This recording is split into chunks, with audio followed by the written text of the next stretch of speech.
Praise the lord. ಇಂದಿನ ವಾಚನದ ಧ್ಯಾನಕ್ಕೆ ತಮಗೆಲ್ಲರಿಗೂ ಸ್ವಾಗತ. ಈ ಕೆಟ್ಟ ಹಾಗೂ ದೈವಭ್ರಷ್ಟ ಪೀಳಿಗೆ ಸೂಚಕ ಕಾರ್ಯವನ್ನು ಸಂಕೇತವಾಗಿ ಕೋರುತ್ತದೆ.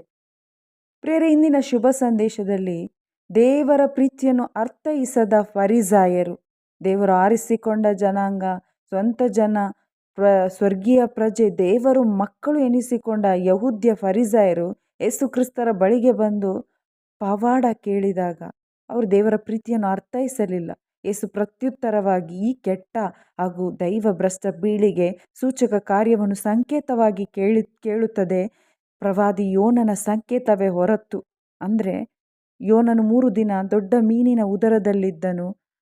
ಯೇಸು ಕ್ರಿಸ್ತರು ಸಹ 3 ದಿನ ಆ ಭೂಗರ್ಭದಲ್ಲಿದ್ದರು. ಯೇಸು ಕ್ರಿಸ್ತರ ಮರಣ ಮತ್ತು ಅದ್ಭುತಕರವಾದ ಪುನರುತ್ಥಾನ ಯೇಸುವೇ ದೇವರ ಪುತ್ರ, ಮೆಸ್ಸಾಯ ಎಂದು ಸೂಚಿಸುತ್ತದೆ.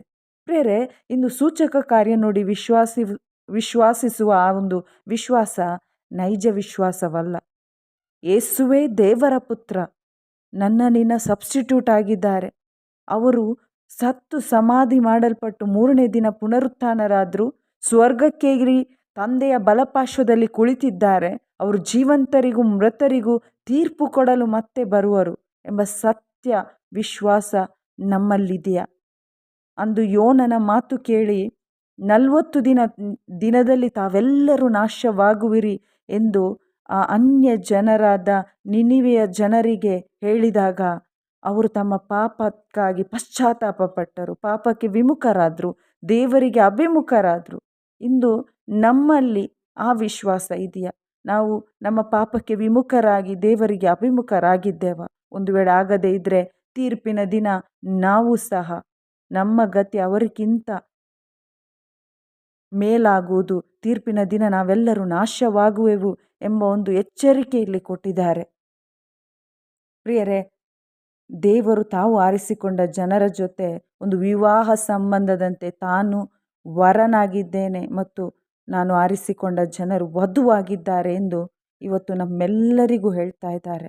ಆದರೆ ಇವತ್ತು ನಾವು ಈ ಒಂದು ವಿವಾಹ ಸಂಬಂಧದಲ್ಲಿ ಅನ್ಯ ದೇವತೆಗಳನ್ನು ಪ್ರೀತಿಸೋದಾದರೆ, ನಮಗೆ ಮೆಚ್ಚುಗೆ ಬಂದ ಹಾಗೆ ನಾವು ಜೀವಿಸೋದಾದರೆ, ನಮ್ಮ ಚಿತ್ತದಂತೆ ನಾವು ನಡೆಯೋದಾದರೆ, ನಮ್ಮ ದುರಿಚ್ಛೆಗಳಿಗೆ ತಕ್ಕಂತೆ ನಾವು ಜೀವಿಸೋದಾದರೆ, ನಾವು ಕೂಡ ಇಸ್ರಾಯೇಲ್ ಜನರಂತೆ ದೇವರಿಂದ ಕರೆಯಲ್ಪಡ್ತೇವೆ. ಈ ಕೆಟ್ಟ ಹಾಗೂ ಭ್ರಷ್ಟ ಅಥವಾ ವ್ಯಭಿಚಾರದಿಂದ ತುಂಬಿದ ಒಂದು ಪೀಳಿಗೆ ಆಗಿದೆ ಎಂಬುದಾಗಿ.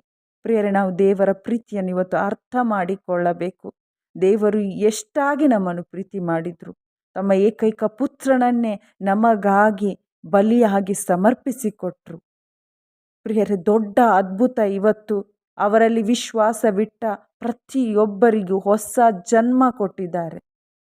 ಸ್ವರ್ಗಲೋಕದ ಭೂಲೋಕದ ಒಡೆಯರಾದ ಆ ದೇವರು ನಿನ್ನ ಹೃದಯದಲ್ಲಿ ಇವತ್ತು ವಾಸ ಮಾಡುವುದೇ ದೊಡ್ಡ ಶ್ರೇಷ್ಠ ಅದ್ಭುತವಾಗಿದೆ. ಇದಕ್ಕಿಂತ ಮಿಗಿಲಾದ ಸೂಚಕ ಕಾರ್ಯ ಯಾವುದಿದೆ?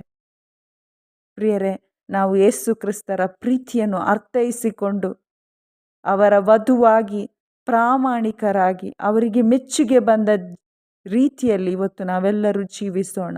ಆಮೆನ್. Praise the lord.